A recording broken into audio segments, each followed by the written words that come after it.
it towards the goal, and that gives everybody an opportunity to get into the small rectangle and contest it strongly, and that's what we're going to see. One of the talking points was the sending off of Trevor Mortimer.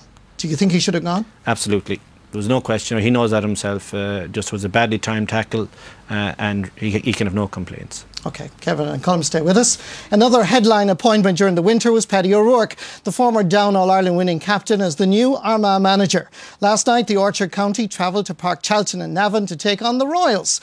Should have been an interesting match. Telling us the story of this one is Joanne Cantwell.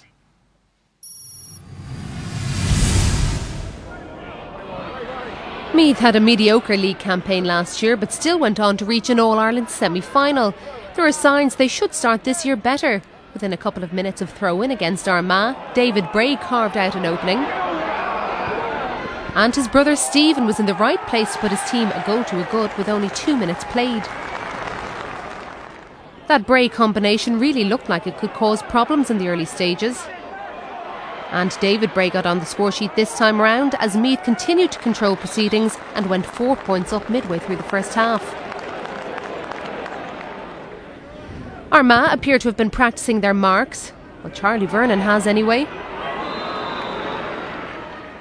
And they warmed up as the opening half went on and began to press their opponents back. Stephen McDonnell and Vernon put over impressive scores, but there were still 3 in it at the break.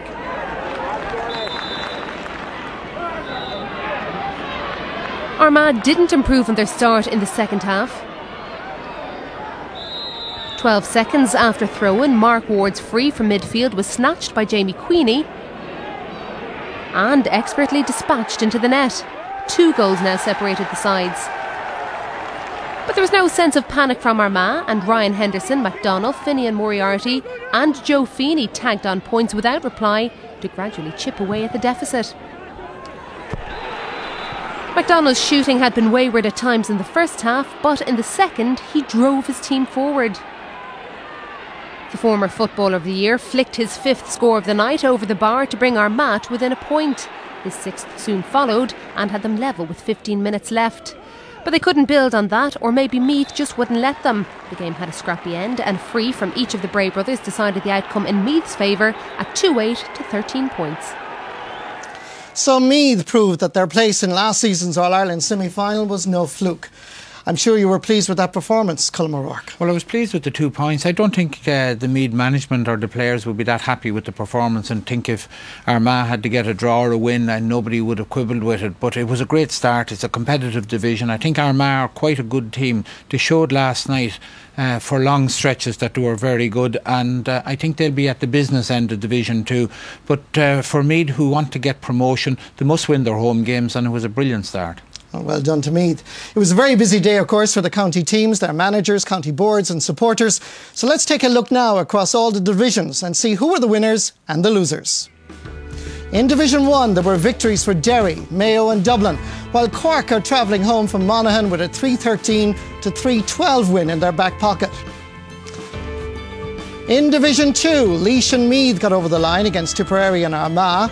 Kildare got hammered in Newbridge by Down on a scoreline of 116 to 8 points, while Westmeath lost at home to Donegal 113 to 9, the final score. In Division 3, there were 3 and 2 point victories respectively for Offaly and Louth. Cavan had an amazing 220 to 110 win over Roscommon in the Hyde, while Antrim had a crucial 112 to 14 success over Sligo. In Division 4, Limerick had it easy enough against London. Carlow achieved an important 110 to 10 points win over Longford, while Clare battled courageously to beat Wicklow by a point thanks to a Gerard Lynch goal. Meanwhile, Waterford beat Leitrim by 13 points to 10. Now, how relevant were the new rules in all of these matches? Did they affect your team's overall performance or interfere with your enjoyment of the match? Next up here on Sunday Sport, the new rules. Stay with us. If I had anything to do with it, I try and establish a group of semi-professional referees, coach them well, pay them well, and then you'd have the cream coming to the top.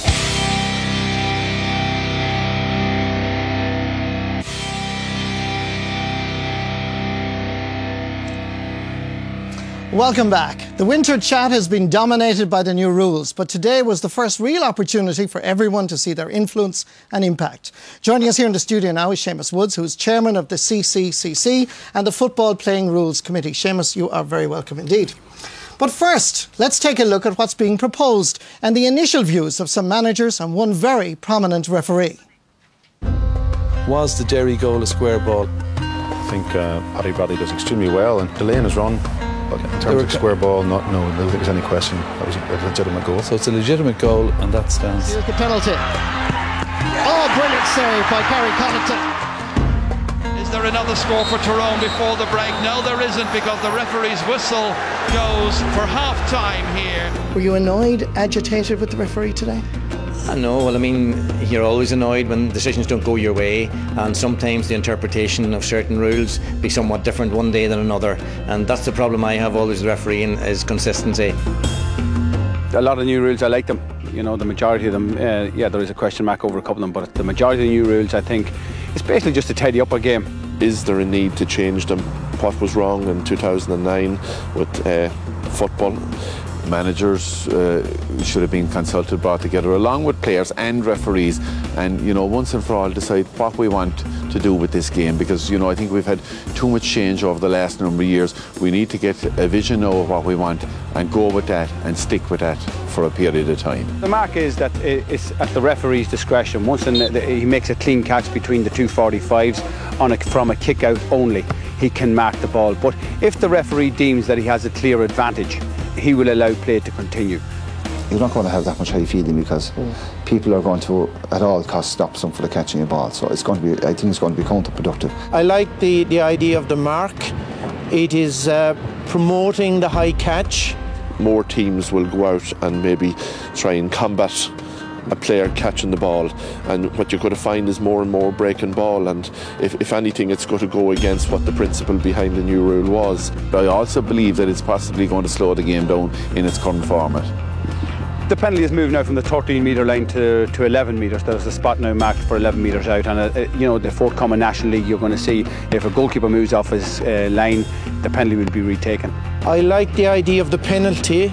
It gives the advantage of make it easier to score a penalty. I think the idea of bringing the penalty spot closer and enhancing the chances of scoring a goal from a penalty, that's a good idea. You know, I see that as reasonable enough that, you know, if a person is fouled in a goal scoring position, then they should have a better chance of scoring a goal from the 11 metres. Some people within our association feel that there's an awful lot of throw balls in the game, and I think a definite strike in action will make the referee's job easier. I dislike the idea of the fisted pass, because I think it's slowing down the game.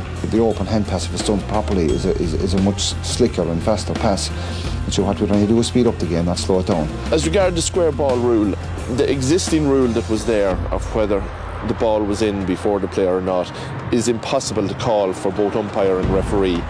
In terms of trying to interpret that, I think it's not going to make the situation any easier for the referee or for his umpires. I'm not so sure that it's a great idea. I think the one thing that should be done to improve matters on that side is, if you're in the square, whether the ball is there or not, it's a free out. Ultimately, we've got to look, what type of game do we really want? It's going to be very, very hard on referees to call. There's lots of brains in Croke Park. They need to sit down and define the game they want, and then devise the rules to achieve the end. I think the biggest problem is the interpretation of the rules, the interpretation of the existing rules, and the lack of consistency between one referee and another. The reality is, are these going to be thrown out again in April? What's the point in getting too worked up about them? You know, that can't be good for anyone. Interesting and different opinions on the new rules there. And thanks indeed to the Grattan's GA Club in Inniskeen in County Monaghan for the use of their facilities in visualising some of those rules, and in particular to John McMenamin and Porry Keenan, two future Monaghan footballers. Well, it's impossible in a programme like this to go through every single rule, so we're going to concentrate on 5 major rule changes. The 5 rules are the fist pass, the catch from the kick out, the small rectangle, the kick out itself, and of course, time. Now, Seamus Woods, why, may I ask, was it necessary to make rule changes in the first place?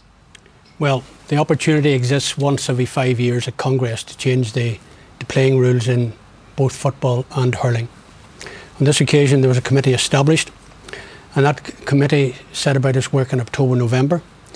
And underpinning its proposals was its vision of how the game would be going forward. A game in which the traditional skills of the game were propagated and cultivated. Most obviously in high fielding, the traditional fist pass and traditional foot pass as well. That was the vision that underpinned the committee's deliberations.